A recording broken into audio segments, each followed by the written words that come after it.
Buenas noches con todos. Ante todo, presentarme. Soy el doctor Kenji Cardosa Jiménez, médico endocrinólogo. Actualmente laboro en el Hospital Loaiza. Vamos a tener a cargo las 6 clases de lo que es endocrinología. He planteado las diapositivas para tocar los temas más importantes y sobre todo los puntos más importantes que deben recordar todos ustedes acerca de las patologías más frecuentes, más comunes y que van a ver quizás en el día a día. Si hay alguna pregunta o alguna duda, estoy dispuesto también a conversar con ustedes o algún aporte o algo que hayan leído y no les haya quedado claro. Al final de la exposición lo podemos ir conversando. Para empezar esta unidad, la primero que vamos a tratar es acerca del tema más frecuente en el que vienen mucho más pacientes o la gran mayoría de pacientes de mi área, que es la diabetes mellitus, ¿no? Entonces, este tema, debido a lo que es muy amplio, se ha dividido en dos. Ahora vamos a hablar del diagnóstico y tratamiento y el día jueves vamos a hablar acerca de las complicaciones, ya sean complicaciones agudas o crónicas. Para comenzar, recordar y mencionarles también que la diabetes mellitus en sí es un conjunto de trastornos, es un conjunto de enfermedades que se caracterizan por ser crónicas en el tiempo y que tienen como característica común la hiperglicemia persistente. Y esta glucosa está elevada de forma persistente como resultado de alteraciones en la secreción, ya esté disminuida, ya sea nula, o sea insuficiente, o también debido a alteraciones en la acción de la insulina. ¿Cuántos tipos de diabetes hay? La ADA 2022 lo clasifica en 4 grandes grupos: la diabetes tipo 1, la diabetes tipo 2, las misceláneas u otros tipos específicos de diabetes por diversas causas y la diabetes gestacional. La tipo 1 es debido a destrucción autoinmune de las células beta. Como las células beta se destruye, hay una deficiencia absoluta de insulina. Aquí también va a estar incluido un tipo de diabetes que aparece en los adultos, que es autoinmune también y que por sus siglas en inglés toma el nombre de LADA. ¿Ok? Diabetes tipo 2, en cambio, tiene el contexto de resistencia, de problemas en la acción de la insulina, más que deficiencia o disminución de la secreción, pero que este problema de acción a lo largo del tiempo va a ocasionar una secreción inadecuada de insulina, disminuyendo esta secreción. Otros tipos específicos, aquí están los casos más raros, como pueden ser las diabetes monogénicas, las enfermedades del páncreas exocrino, las diabetes inducidas por fármacos o sustancias químicas. Además, tenemos la diabetes gestacional. Esta diabetes gestacional cabe resaltar, cabe recordar que va a ser la diabetes diagnosticada en el segundo o en el tercer trimestre del embarazo y que anteriormente no había estado claramente diagnosticada. Hay que tener en cuenta que la clasificación es importante para ver qué tipo de tratamiento se le debe brindar, pero al momento del diagnóstico, algunas veces puede ocurrir diagnósticos erróneos y que no podríamos diferenciar bien si es tipo 1 o tipo 2. ¿Ok? Lo otro es que tradicionalmente se considera que la diabetes tipo 2 solo ocurre en adultos y la tipo 1 solo en niños, pero esto ya no es muy preciso debido a los cambios en alimentación, en estilo de vida, que han hecho que también la tipo 2 pueda ocurrir en niños que cursan cada vez más con la obesidad. Epidemiología, estamos hablando de una de las enfermedades más comunes y más frecuentes a nivel mundial y vamos a ver cuál es lo más peligroso y lo más llamativo, que esta enfermedad con el paso de los años, las estimaciones de prevalencia han estado aumentando, llegando a ser para el año 2021 en el grupo de 20 a 79 años, 537 millones de pacientes afectados. Vemos que en porcentajes también es bastante llamativo y bastante preocupante que ya en el 2021 una prevalencia entre 20 a 79 años de edad del 10.5% a nivel mundial. Y vemos que para el 2047 ya se estima que vamos a llegar al 12.2% de pacientes, aumentando aproximadamente en un 46% los números de personas con diabetes. También vemos que si ya hablamos de una glicemia o glucosa elevada en el embarazo, aproximadamente 16.7% de gestantes lo padecen, intolerancia a la glucosa un 10.6%, una glucosa alterada en ayunas 6.2%, y los tipos de diabetes de tipo 1, o sea, los pacientes con diabetes tipo 1, están llegando actualmente a nivel mundial a 1.2 millones de pacientes. Entonces podemos ver también los mapas comparativos a nivel mundial, ¿no? Vemos que China es el número 1 de pacientes con diabetes, ¿no? Pero si ya vemos que en realidad tienen seguido de la India, Pakistán, Estados Unidos, Brasil, ¿no? Como Latinoamérica, y además vamos viendo que los países con el mayor número de personas con diabetes no necesariamente tienen el número o la mayor prevalencia. ¿Por qué? Porque el número de pacientes puede estar disminuido o verse bien reflejado debido a la sobrepoblación de algunos países, ¿no? Entonces, acá en la prevalencia, en realidad el primero es Pakistán, pese a que China tiene la mayor cantidad de pacientes con diabetes, pero en realidad su población también es mayor. Vemos que a diferencia de hombres y mujeres, en realidad, mientras en edades más tempranas hay bastante predominio del sexo masculino, pero conforme vamos envejeciendo, incluso llegando a partir de los 70 años, esto cambia, ¿no? Siendo un poco mayor o más frecuente o más prevalente en el sexo femenino a edades más tardías. Vemos también la diferencia entre zona rural o urbana. En zona urbana generalmente hay mayor prevalencia de diabetes debido a que hay también mayor sedentarismo, sobre todo diabetes tipo 2. Vemos además que de los pacientes o el diagnóstico es más tardío. ¿Por qué? Porque vemos que en el 2021 1 de cada 2 pacientes que vivían con diabetes no lo sabían, es decir, casi la mitad. En el Perú, ¿qué se sabe? Bueno, en el Perú han habido varios estudios, voy a resumirlos en estos, ¿no? Aquí voy a volver a las anteriores diapositivas, pero esta es una línea de tiempo donde hemos resumido o está resumido todos los estudios que han existido en el país hasta la fecha, donde intentan calcular la prevalencia de diabetes, ¿no? Vemos que en realidad han habido reportes que llegan incluso hasta un 11%, ¿no? Pero esto solamente fue en el área urbana. Vemos que el PeruDiap, que es uno de los estudios más importantes a nivel nacional y que sobre todo también involucra las diversas regiones del país y toma muestras en las diversas regiones, tanto costa, sierra y selva, nos arroja una prevalencia del 7%. Y esta es probablemente la cifra que más se asemeje a los valores reales, ¿no? 7% de prevalencia. Entonces también vemos la importancia de la diabetes en el país, en el cual vemos que llega a ser hasta la 6ª causa de mortalidad. Vemos también que de los tipos de diabetes, según nuestro sistema de vigilancia para el 2020, la diabetes tipo 2 abarca hasta el 95.5% de los casos, la tipo 1 abarca el 2.4%, otros tipos de diabetes abarca el 1.3% y la diabetes gestacional solo un 0.7%.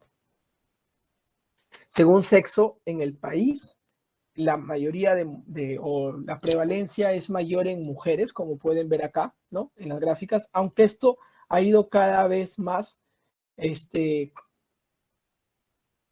subiendo o aumentando el tema de la prevalencia de varones, y de las mujeres también cada vez ha disminuido más. Entonces, este es el estudio que les mencionaba del PeruDiap, que fue seminacional, involucró hasta 27 regiones, pero no incluyó zonas rurales, ¿no? Y que arroja aproximadamente una prevalencia del 7%. Entonces, en resumen, también el tema de incidencia, se ha mencionado que cada año se reportan aproximadamente por cada 100 personas 2 casos nuevos de diabetes a nivel nacional. Acá vemos también que en realidad, según la hemoglobina glicosilada, vemos que la gran mayoría de pacientes tiene una hemoglobina glicosilada mayor de 7, que en realidad esto refleja también un mal control de la enfermedad. La fisiopatología va a depender del tipo de diabetes, como lo he estado hablando, ¿no? Pero siempre nuestra glucosa va a ser regulada por una hormona, ¿no? Que es la insulina. La insulina que es producida, secretada por las células betas del páncreas, ¿no? Entonces, vemos que la insulina va a ser producida por las células beta del páncreas. ¿Pero para qué? Para estabilizar o mantener el nivel normal de glucosa en la sangre. Pero ¿qué pasa cuando hay un estímulo de glucosa elevada debido después de una ingesta de comida? Nuestro páncreas va a empezar a producir insulina. Esta insulina va a activar, entre otras vías, al hígado, y el hígado va a empezar del glucógeno, va a producir, de la glucosa, perdón, va a ser almacenada como glucógeno, disminuyendo el nivel de esta glucosa elevada después de comer. Pero si hay glucosa en la sangre baja, como por ejemplo cuando ayunamos o cuando estamos haciendo ejercicio, nuestro páncreas va a producir más bien glucagón. Y el glucagón va a hacer lo contrario o va a estimular al hígado a que haga lo contrario. Del glucógeno almacenado lo transforma en glucosa y esto va a hacer que se eleve nuevamente la glucosa, ¿no? Y así va el mecanismo del feedback y va a, sobre todo, a mantener un equilibrio en el control de glucosa en la sangre. Vemos también que la hiperglicemia después de haber comido tiene varias acciones de la insulina sobre el músculo, capta más la glucosa, usa más la glucosa, la almacena con la glucogénesis y disminuye la degradación de glucógeno, capta aminoácidos, sintetiza proteínas. Vemos también que en el tejido adiposo, debido a la acción de la insulina, van a haber mayor captación de glucosa, va a haber mayor uso de insulina, mayor producción de aglicerol, fosfato y menor lipólisis. Si vemos a nivel del hígado, el hígado va a aumentar la captación de glucosa, va a aumentar la glucogénesis, que es decir, va a aumentar la producción de glucógeno, va a disminuir la glucogenólisis y va a disminuir también la cetogénesis. Entonces, ¿qué pasa en la diabetes, sobre todo tipo 2? La diabetes tipo 2, como lo mencioné, es una enfermedad que se caracteriza por que hay alteración en la secreción y en la acción de insulina. Pero principalmente en edades tempranas va a haber aumento o dificultad en la acción, es decir, la insulina no puede actuar de forma normal y va a ocasionar lo que llamamos resistencia a la insulina.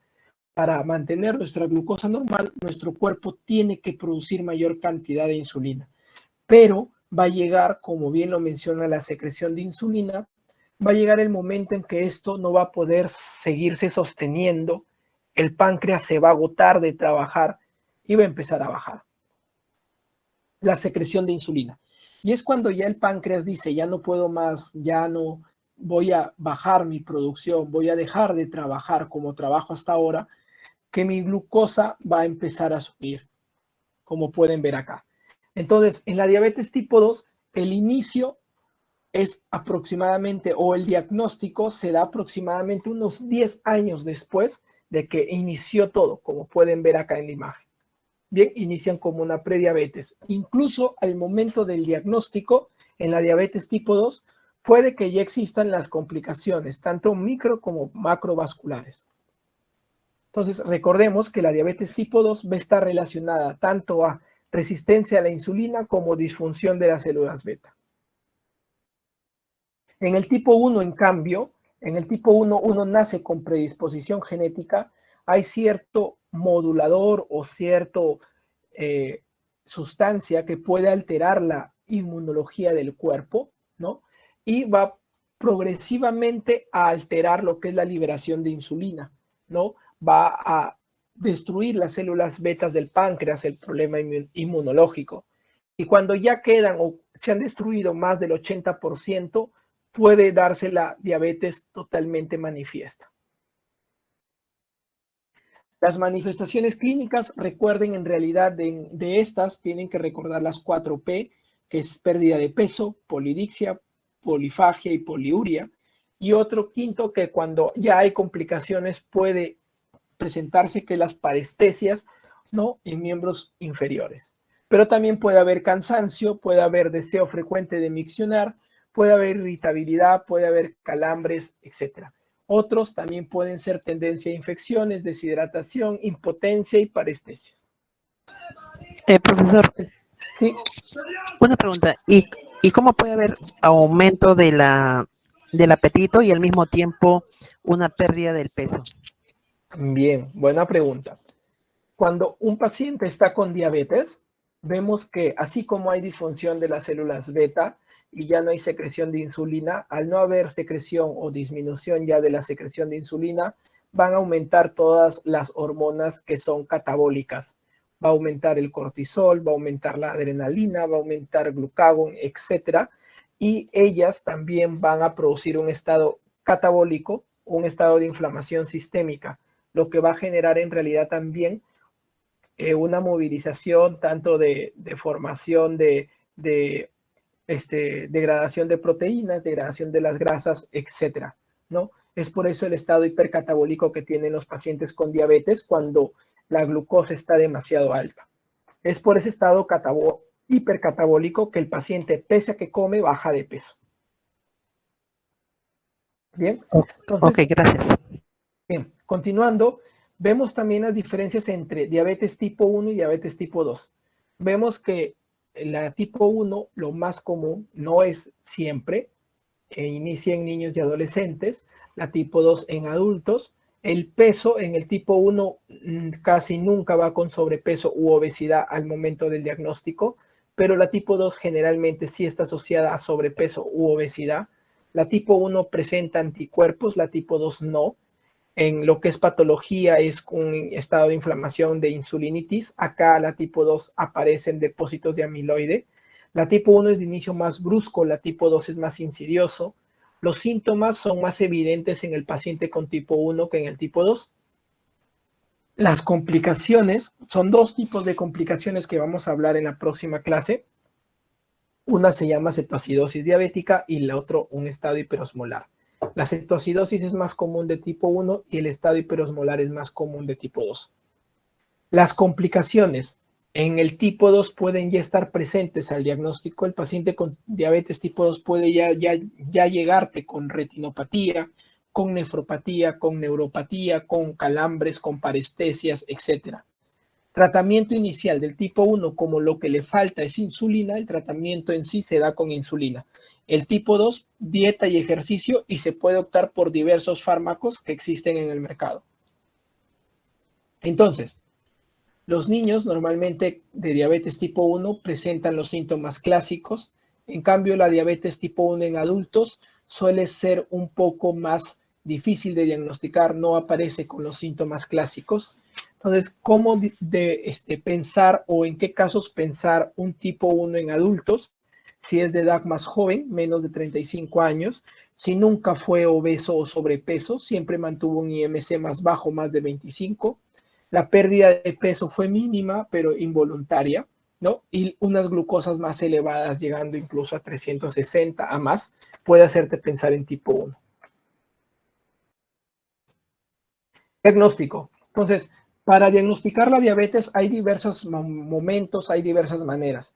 Un paciente que tiene ya la clínica, que tiene ya los síntomas, se le va de frente a realizar las pruebas de diagnóstico, pero también debido a la frecuencia y a las complicaciones que están asociadas a tener una diabetes y no saberlo, se hace un screening. Pero ¿qué pacientes o qué personas son las llamadas a hacerse un screening, un despistaje de diabetes? Todo paciente adulto con sobrepeso u obesidad que además tenga uno de los criterios que menciono acá. Si tiene sobrepeso y tiene familiar de primer grado, va a prueba de screening. Si tiene sobrepeso y viene de raza étnica o una raza o una etnia de alto riesgo, que puede ser latina, va al test. Una historia de enfermedad cardiovascular, hipertensión, HDL, triglicéridos elevados, ovario poliquístico, inactividad física también. Pacientes con prediabetes se les debe hacer la prueba anualmente. Mujeres que han tenido diabetes gestacional también al menos cada 3 años. Y para los demás pacientes que no tienen ninguno de estas características que estoy mencionando acá, La prueba debe comenzar a los 35 años. ¿Y cómo yo sé o cuáles son los criterios diagnósticos? ¿Qué información me dice este paciente tiene diabetes? Vemos primero que son 4, ¿no? Glucosa en ayunas, glucosa 2 horas después de un test de tolerancia oral a la glucosa, hemoglobina glicosilada y glucosa al azar. Es decir, llega el paciente, ha comido, pero viene con todos los síntomas. Tú le puedes tomar la glucosa y ver si es diabético o no, claro que sí. Glucosa en ayunas, mayor o igual de 126. El ayuno, cabe mencionar que para que el test sea válido, tiene que ser al menos de 8 horas. Glucosa 2 horas después del test de tolerancia, mayor o igual de 200, ¿no? Y la glucosa que debe consumir el paciente después antes de que le tomen el examen, 2 horas después de comer o de tomar, 75 gramos de glucosa en un vaso de agua. Bien. La hemoglobina glicosilada también es diagnóstico de diabetes cuando es mayor de 6.5, ¿ok? Esto es importante también saber que debe ser un laboratorio certificado y estandarizado. Y la glucosa al azar, si es que tu paciente viene con síntomas clásicos, viene con poliuria, polidixia, polifagia, y le encuentras una glucosa al azar en cualquier momento del día, más de 200, con cuidado, hay que mejor tomar las cosas con cautela porque este paciente ya puede ser diabético si es que tiene síntomas clásicos. No necesito esperar tomar un valor en ayunas. Pero si tienes solo uno de estos valores, de cualquiera de los 4, pero sin síntomas, se tiene que repetir. Tienes que tener al menos 2 resultados alterados para diagnosticar diabetes. ¿Y qué conocemos como prediabetes? Hay muchos que en realidad piensan que el término prediabetes no existe, otros que si te dan metformina es porque ya eres diabético, pero en realidad el término de prediabetes define 2 alteraciones. Lo primero, la glucosa alterada en ayunas, es decir, una glucosa que está por encima de 100, pero que es menor de 126, que llega hasta 125. Eso es glucosa alterada en ayunas dentro de lo que es prediabetes. También prediabetes engloba lo que llamábamos anteriormente intolerancia a la glucosa.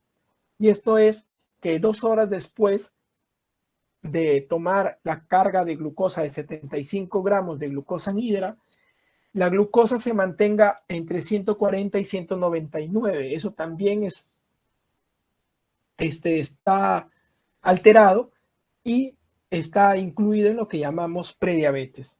Y el tercero es la hemoglobina glicosilada, que debe estar entre 5.7 y 6.4.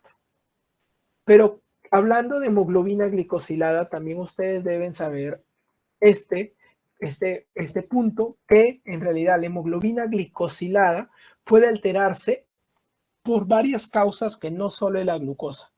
Y aquí vamos a ver que la hemoglobina glicosilada puede alterar, puede subir, si es que está en hemodiálisis el paciente, si está en embarazo, si está recibiendo un tratamiento para VIH, según la edad, según algunas razas étnicas, antecedentes genéticos, que tenga algún problema como una hemoglobinopatía, talasemias, anemias, hemodiálisis, transfusiones recientes y tratamiento con eritropoyetina. Estos factores, estas características me pueden dar un resultado falso de la hemoglobina glicosilada. Profesor, ¿Bien? ¿el tratamiento con corticoides prolongado también podría subir la hemoglobina glicosilada? Tratamiento con corticoides prolongados está dentro de las causas de diabetes que mencioné adelante. Dentro de los 4 grupos está la diabetes por fármacos y ahí está también el tema de los glucocorticoides. Lo que yo he mencionado acá son causas que pueden alterarte el resultado, como que ocasionara un falso negativo o un falso positivo. No que te genere diabetes, sino, por ejemplo, la anemia. Si tu paciente está con anemia, la hemoglobina glicosilada puede salirte baja. Si tu paciente está embarazada, puede salirte baja. ¿Me entienden? Pero eso no quiere decir que excluyes diabetes. Entonces, estos son los factores que pueden alterar la unión de los productos glicosilados a la hemoglobina. Y esto puede hacer que nuestra hemoglobina glicosilada esté falsamente elevada o falsamente baja. Entonces, ¿ok? profesor, los corticoides no alteran la hemoglobina glicosilada. Los corticoides no alteran el resultado de hemoglobina glicosilada, pero sí ocasionan diabetes. Si te sale alta la glicosilada por corticoide, no es que ha sido falseado, sino es que este paciente ya es diabético. ¿Me entendieron? No sé si se Ok, entiende. sí, sí, sí. Ahí se nota la diferencia. Ajá, ok. Ya Y es, estos los falsos corticoides es positivos. una causa de diabetes, ¿no? Es causa secundaria, causa debido a diabetes por el consumo de corticoides, pero no es un resultado que se alteró falsamente solo por los corticoides. Bien, entonces vemos también que en la diabetes tipo 1, vemos que en realidad para el diagnóstico hay diversos estadios, ¿no? Que podemos ir viéndolo, pero el diagnóstico definitivo te lo da la presencia de anticuerpos, que pueden ser cualquiera de los que presento acá. Puede haber anticuerpos contra la insulina, anticuerpos contra esta enzima descarboxilasa del ácido glitámico, anticuerpos contra los islotes y anticuerpos contra el transportador de zinc. En la práctica clínica, este dosaje de anticuerpos es muy difícil, es muy costoso y es poco práctico. Ya solamente te sirve para salir de dudas, para tener el diagnóstico final, pero muchas veces no se solicita. Y algunas veces hay pacientes que salen negativos, pero que tampoco no lo excluye. ¿Ok? Vemos también que la tasa de progresión de esta enfermedad de la diabetes tipo 1, sobre todo, va a depender de la edad en la cual yo por primera vez detecto los anticuerpos, de cuántos de estos anticuerpos están positivos y qué cantidad, cuál es el título, cuál es el valor de los anticuerpos en la sangre. Vamos a pasar ahora el tratamiento. Respecto al tratamiento, voy a dar algunas pautas generales. En realidad, el tratamiento de la diabetes es bastante amplio también, ¿ok? Pero hay algunas cosas generales que quiero resaltar. Lo primero, ¿cómo yo saber que mi paciente diabético está bien tratado? ¿Qué objetivos, qué niveles de glucosa tengo que lograr? Lo primero es tener en cuenta que son 3 valores que tengo que establecer como que debo vigilar. Hemoglobina glicosilada, glucosa plasmática en ayunas o preprandial y la glucosa después de alimentos. 2 horas sobre todo después de alimentos. Lo primero, la hemoglobina glicosilada. La hemoglobina glicosilada debe ser menor de 7 para mencionar que mi paciente diabético está bien controlado. ¿Ok? Segundo, la glucosa en ayunas. La glucosa en ayunas debe encontrarse entre 80 y 130. Y la glucosa 2 horas después de comida debe estar menos de 180. Pero esto es en todos los pacientes, no. ¿De qué va a depender también? De las características de mi paciente. Le pongo un ejemplo. Un paciente adulto mayor que vive solo, que que no tiene quien lo socorra en caso de alguna emergencia en él y que además ya tiene problemas de vista y tiene problemas de riñón y tiene 86 años. En él no tengo que ser tan estricto. A él le hace más daño la glucosa baja que la glucosa alta, porque si él le baja la glucosa, ¿quién lo va a socorrer? Entonces, en él yo puedo llevar estos valores a 90, a 140, puede estar en 150 y yo me quedo tranquilo. Va a depender mucho de, primero, del riesgo que tenga mi paciente de hipoglicemia. Segundo, de la duración que tenga mi paciente de enfermedad. Tercero, de la expectativa de vida que tenga mi paciente. Cuarto, de qué enfermedades lo acompañan, de qué problemas tiene vasculares, también cardiológicos, de las preferencias del paciente y si tiene apoyo, si tiene recursos, también va a depender de ello. Si es un paciente joven que no tiene ningún problema, además de la diabetes, que sabe colocarse bien o sabe tomar bien sus medicamentos, sabe detectar los síntomas de glucosas bajas, en él puedo ser más estricto. Mientras más joven, mejor debe ser el cuidado para que en el futuro, en los años futuros, no existan complicaciones. Entonces, por eso es que soy mucho más estricto. Y profesor, ¿a qué se refiere con la hiperpreferencia del paciente? Es como por ejemplo. Por ejemplo, si el paciente tienes un paciente muy motivado, si tienes a un paciente capaz de autocuidarse con su glucómetro, ¿no?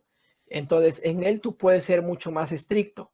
Pero si tienes un paciente que no está completamente motivado, no tiene capacidades de autocuidarse, por ejemplo, con el caso de insulina, que muchas veces en este tema utilizamos, entonces, muchas veces por más que tú quieres, por más que esté indicado, por más que mencione la guía, la literatura que la insulina está indicada, pero el paciente no desea, entonces en él también va a variar el tratamiento.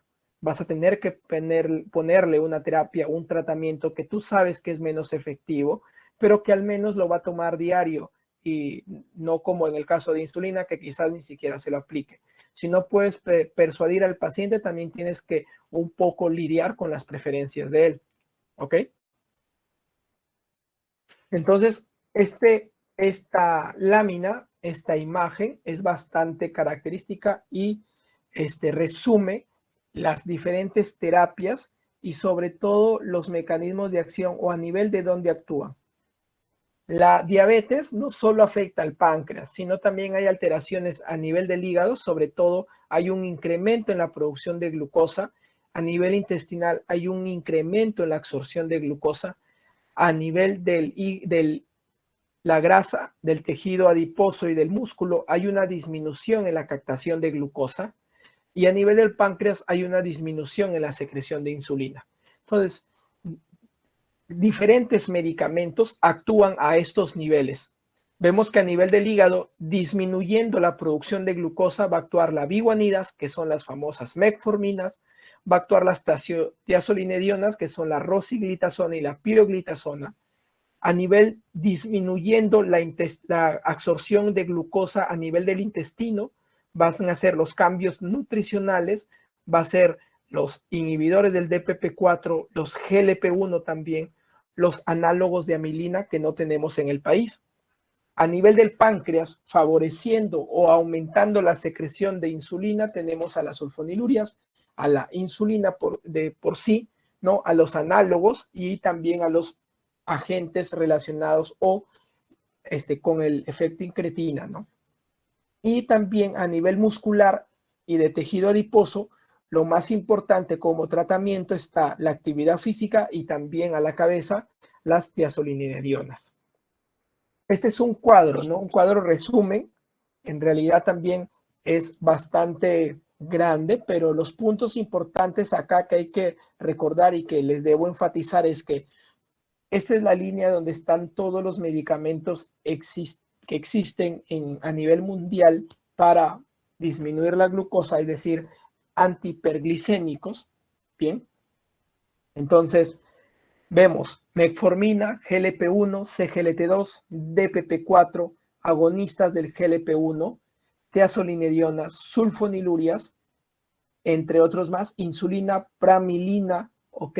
Estos medicamentos no hay en el país, pero ¿qué es lo importante acá? Verificar bromocriptina, ya no se utiliza para la diabetes, se utiliza en realidad para otro tipo de enfermedades, pero acá lo mencionan, pero hay que recordar que diversos medicamentos van a tener diversos efectos, sobre todo a nivel de hipoglicemias, es decir, algunos causan más hipoglicemias que otros, algunos suben de peso, otros bajan de peso y otros mantienen el peso. A nivel renal, también algunos se contraindican cuando ya hay falla renal, otros favorecen o protegen al riñón, mientras otros son neutrales, ¿no? El tema gastrointestinal, algunos causan náuseas, dispepsias, diarreas, como puede ser metformina, efectos cardiovasculares, sobre todo a nivel de la diabetes tipo 2, los pacientes con diabetes tienen alto riesgo cardiovascular, entonces es importante ver esto también. Efectos a nivel de hueso y también la cetoacidosis. Vemos en realidad, por ejemplo, que el más famoso medicamento es la metformina. La metformina a nivel de hipoglicemias no aumenta, es neutral, no aumenta el riesgo de tener glucosas bajas. Baja de peso de manera muy leve, está contraindicado con tasas de filtración renal menor de 30, tiene molestias gastrointestinales, sí, como por ejemplo náuseas, dispepsias, diarreas, sobre todo las primeras semanas. Luego el cuerpo puede intentar modularse y ya no es tan frecuente. A nivel cardiovascular no genera protección, se mantiene neutral, igual en el hueso y tampoco aumenta el riesgo de cetoacidosis. Vemos en cambio que, por ejemplo, las sulfonilurias, que es la otra más conocida, que es la glibenclamida, tiene un efecto severo de hipoglicemias, aumenta elevado el riesgo de hipoglicemia, aumenta de peso también, a mayor riesgo de hipoglicemias cuando el paciente tiene falla renal, ¿no? Y posiblemente también tiene cierto aumento de peso con enfermedad cardiovascular, pero que no está del todo demostrado. Y así con todos los medicamentos que están ahí a la mano. Hablando de insulina, hablando algunas cosas básicas y rápidas para que recuerden de insulina. En situaciones normales, nuestro cuerpo produce insulina todo el día, pero en pequeñas cantidades. Esa producción de insulina durante todo el día se va a llamar secreción basal de todo el día. Pero cuando nosotros comemos, nuestra glucosa sube y como sube la glucosa también tiene que haber un pico en la producción de insulina, como pueden ver acá. Este pico o este aumento en la secreción de insulina va a hacer que la glucosa baje. Pero ¿qué pasa en el diabético? En las personas normales, como estamos hablando nosotros, la secreción de insulina se da en dos fases. Un pico que se activa de manera más temprana y otro pico que sube de forma más tardía. En los pacientes con diabetes hay alteraciones en la secreción de insulina, lo que hace que la fase temprana no se dé, como pueden ver acá. Los pacientes sanos aumentan su insulina en una fase muy temprana después de la ingesta y lo hacen nuevamente en la fase tardía. Pero en los diabéticos solamente está nuevamente sin alterarse solo la fase tardía, pero no tienen ya fase temprana de producción de insulina. ¿Cuántos tipos de insulina hay? Así como lo mencioné, que fisiológicamente el cuerpo produce a nivel o sustancia de insulina basal y otros que son picos durante las comidas, entonces se intentó emular esto, se intentó simular esta producción de insulina. Entonces vemos que hay insulinas entonces prandiales, que son las rápidas, ¿no? O ultra rápidas, y las basales, que suelen ser intermedias lentas o ultralentas, como bien lo mencionan acá. Su origen, al inicio fueron extraídas de animales, tanto la porcina como la bovina, pero posteriormente la tecnología y la ciencia fue aumentando y se realizó. Las insulinas humanas se crearon, que es la conocidas más que nada en el sector público, que es la insulina rápida y la NPH, y las análogas, que son ya mucho más elaboradas, glargina, degludec, detemir, aspar, glulicina y apidra, ¿no? Pero según el tiempo de acción se van a dividir en ultra rápida, rápida, intermedia, lentas y ultralentas. Y aquí, como lo mencionaba, tiende a emular o a ser muy parecido, ¿no?, a las secreciones normales de insulina. Vemos que en realidad la producción basal, como pueden ver acá, pero luego va a los picos prandiales, ¿no? Entonces, sea cual sea el tratamiento y también debido al tratamiento con insulina, se busca emular o mantener esta secreción de insulina para mantener nuestras glucosas dentro de los valores aceptados. Entonces, este es un cuadro resumen de los tipos de insulina, de los diversos tipos de insulina, desde cuándo o en qué momento inician su acción, cuándo realizan su pico y cuánto tiempo dura su acción. Vemos que, por ejemplo, de las prandiales, su pico de acción es más rápido porque van a tener que ayudar en la subida de glucosa después de alimentos, pero la duración es mucho menor. A comparación de las basales, que suele ser NPH, glargina, degludec o detemir, que si bien es cierto, empiezan a actuar más lento, pero se mantienen más tiempo en sangre, ¿no? Llegando incluso la degludec, que es la insulina que demora más o que tiene mayor tiempo de vida, 42 horas. Acá hay un cuadro, un gráfico resumen para que puedan ver las diferentes curvas que semejan las diferentes insulinas, ¿no? Entonces, ¿qué beneficios me da la insulina? Bueno, es uno de los medicamentos antidiabéticos más potentes. Disminuye lo que es la glucotoxicidad y lipotoxicidad, como mencionaban en ese caso, que el paciente tiene inflamación sistémica, que está con un estado hipercatabólico, ¿no? Favorece también, disminuye la resistencia a la insulina, mejora la secreción de insulina y con ello llevamos un tratamiento a largo plazo de hiperglicemia. Profesor, ¿de qué depende que elija algún tipo en específico de insulina? ¿De la glucosa según el control que se realice? Bien, buena pregunta también. En realidad el inicio del tratamiento va a depender de qué nivel de glucosa tenga mi paciente. La insulina está indicada en un paciente que tiene glucosas por encima de 300, que tiene mucha sintomatología de diabetes, que tiene, por ejemplo, polidixia, poliuria, polifagia y ha perdido mucho peso, que no responde a 3 o a 2 o a 3 antidiabéticos orales a dosis plena también. El tipo de insulina es importante. Si vemos que hemos estado hablando de que el cuerpo produce en dos momentos la insulina, la basal y la prandial. Lo primero que yo tengo que corregir es la insulina basal. Lo primero que yo doy es insulinas basales. ¿Cuáles son las insulinas basales? Las que tienen tiempo de acción intermedio hacia abajo. Es decir, las primeras que yo uso son estas: NPH, glargina, detemir y degludec. Cuando yo utilizo las rápidas, cuando veo que mi paciente ya está usando estas y sigue subiendo su glucosa después de alimentos, ahí tengo que optar por ver si utilizo ya una glucosa prandial. Segundo, si mi paciente está en emergencia, llega en emergencia con 500 de glucosa y es una emergencia, es una situación donde tengo que bajarle la glucosa rápido, tengo que optar por insulinas rápidas. Lo que yo he hablado anteriormente es para el tratamiento en casa ambulatorio, pero en emergencia lo primero que yo tengo que hacer es bajarle rápido la glucosa y esto se consigue con las insulinas llamadas prandiales o ultra rápidas y rápidas. Bien, ¿y por qué? Porque su inicio de acción es más rápido. Le bajo la glucosa de forma rápida y si se va a quedar hospitalizado, le puedo dejar ya luego la insulina basal para que ya no me vuelva a tener esas glucosas elevadas. ¿Ok?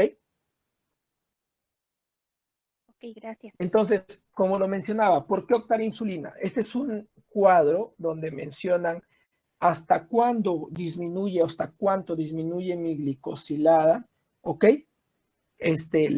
Mis medicamentos o mis intervenciones. Si yo cambio los estilos de vida de mi paciente, puedo llevar a que la glicosilada disminuya entre 1 a 2%. Miren, incluso se asemeja mucho a la toma de medicamentos. Metformina y sulfonilurias son los de los medicamentos antidiabéticos mucho más potentes. Ellos te pueden ayudar a reducir la glicosilada en 1 a 2%. La insulina, perdón, y esto es el por qué se usa, se puede reducir la glicosilada hasta en un 3.5%. Es por eso que si mi glicosilada está en 10, está en 11, reducir un 3.5% solo lo vas a poder hacer con insulina. Tiazolinediona 0.5 a 1.4%, los GLP-1 solo un 0.5 a 1%, los DPP-4 similar y los CGLT2 de manera similar. El paciente diabético tipo 1, como yo lo mencionaba, es aquel que no tiene insulina, que no produce su cuerpo insulina o que su mismo cuerpo destruye las células beta, por lo cual no tiene insulina. Entonces, la dosis de inicio o los requerimientos que debes tener o las dosis que debemos darle son entre 0.4 a 1 unidad por kilo al día. La dosis de inicio puede ser 0.5 kilo día.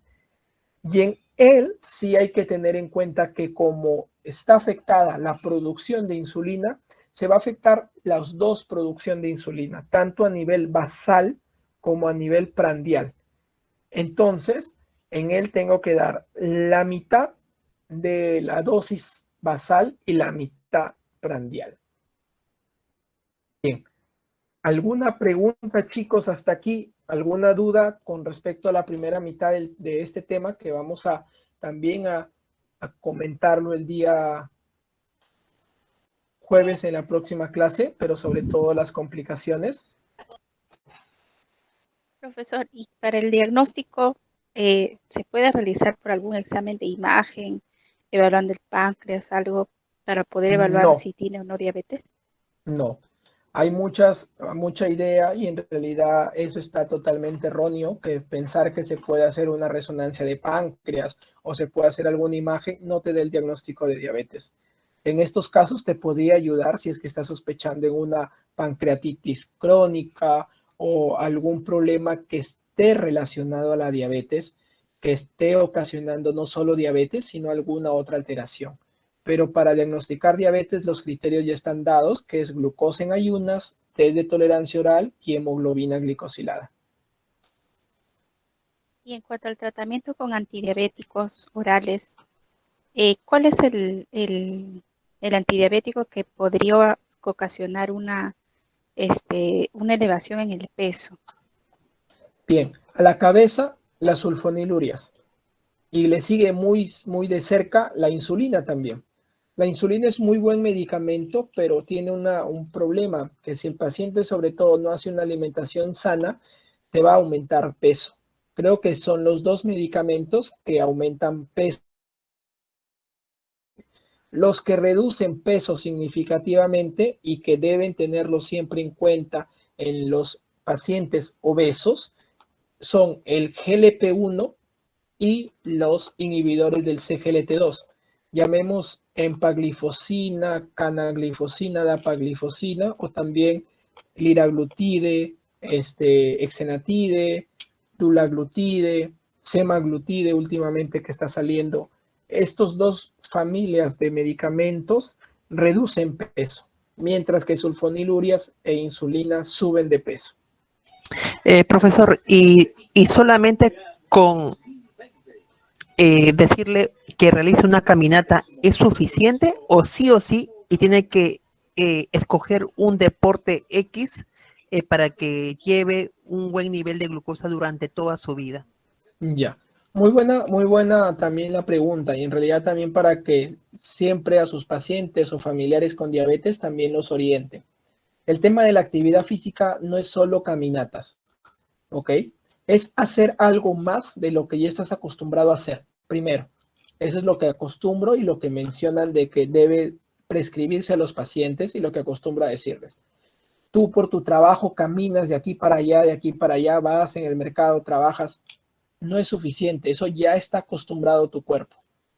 Hay dos tipos de ejercicio que se deben complementar, sobre todo en el paciente con diabetes y obeso, que son la mayoría. Entonces, el aeróbico está bien, que puede ser caminatas, pero un paso más ligero del que acostumbras caminar, o si puedes trotar, perfecto. Y el otro ejercicio que es el ejercicio de fuerza, que también mueves fibras musculares más pequeñas que también usan la glucosa y también te ayuda a disminuir la glucosa. Entonces, ambos se tienen que hacer. Ambos no se aconsejan y no se deben hacer juntos, sino al menos separados de 6 horas. Los ejercicios de fuerza que yo hablo son todos los que conocemos como anaeróbicos, es decir, pesas, mancuerdas, resistencia, abdominales, eh, sentadillas, etcétera. Estos ejercicios tienen que estar separados 6 horas de todos los ejercicios aeróbicos que haga mi paciente. Y son los dos tipos de ejercicio que debo hacer.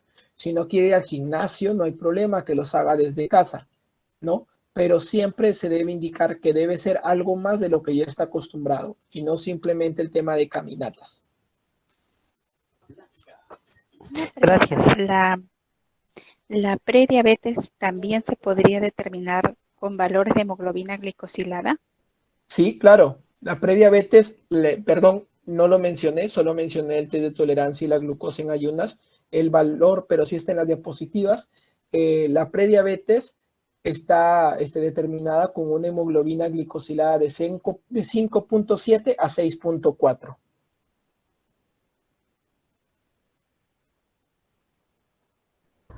Doctor, También quería sí, hacerle hola. unas preguntas, una del tema y otra no, En varios casos clínicos he visto que hay pacientes que tienen diabetes con anemia. ¿Estas tienen relación o es casualidad nomás de esos casos? Ya. Hay diferentes tipos de anemia, ¿no? Y eso lo pueden ir viendo también en las prácticas. Y en realidad hay una anemia que es llamada la anemia por la enfermedad crónica, ¿no? Así como hay anemia por pérdida de hierro, pérdida de folatos, anemias hemolíticas. Hay sus diversos tipos de estudio que ustedes les deben ir conociendo para el estudio de la anemia. Hay una anemia asociada a diabetes, sí, que es la famosa anemia por enfermedad crónica, pero que se diagnostica también descartando las otras causas. Si tienes una anemia macrocítica con constantes musculares elevadas en un paciente que además de diabetes es alcohólico, entonces puede optar por pensar en déficit de folato o de vitamina B12. El paciente con diabetes que toma también metformina puede tener también anemia y puede tener déficit de B12, ¿ok? Entonces, sí hay una anemia asociada a diabetes que es la llamada anemia por enfermedad crónica, pero hay que descartar también otras causas. ¿Y eso qué quiere decir, profesor? Que también se le debe dar un tratamiento de hierro a ese paciente que en este caso sí está asociado a una enfermedad crónica. La anemia por enfermedad crónica, tengo entendido que se trata en realidad teniendo estable la enfermedad. Los suplementos de hierro o de otro tipo de suplementación tendrían que ser vistos por el médico especialista, ¿no? Pero, especialista en hematología en este caso, pero si es una anemia netamente por enfermedad crónica, puede haberse ocasionado porque la diabetes está muy mal controlada y eso está generando cierta inflamación, cierta tormenta de citoquinas que te está generando también que haya anemia, ¿ok? Entonces, ahí priorizamos primero el estabilizar la diabetes, pero si tenemos una anemia que ya por los estudios que hacemos sale que tiene falta de hierro, sale que le falta folato, sale que le falta B12, ahí sí tengo que suplementar también. Ok, gracias. Doctor, respecto a la asistencia, ¿cómo hará para considerar a los compañeros que tienen otras clases? No se preocupen. Bueno, en esta oportunidad, como hemos tenido que optar por un horario que no está establecido, no se preocupen por el tema de la asistencia. Igual va a ser de apoyo para ellos por el tema de la grabación. ¿Ok? Ok, doctor, gracias.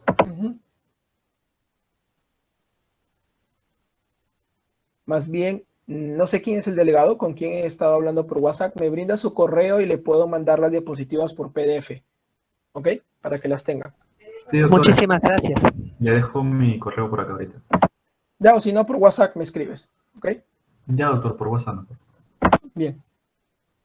Bueno, si no hay ninguna pregunta respecto al tema, igual si de repente durante lo que leen o se acuerdan, la próxima clase tienen alguna pregunta, no tengo ningún problema en resolvérselas.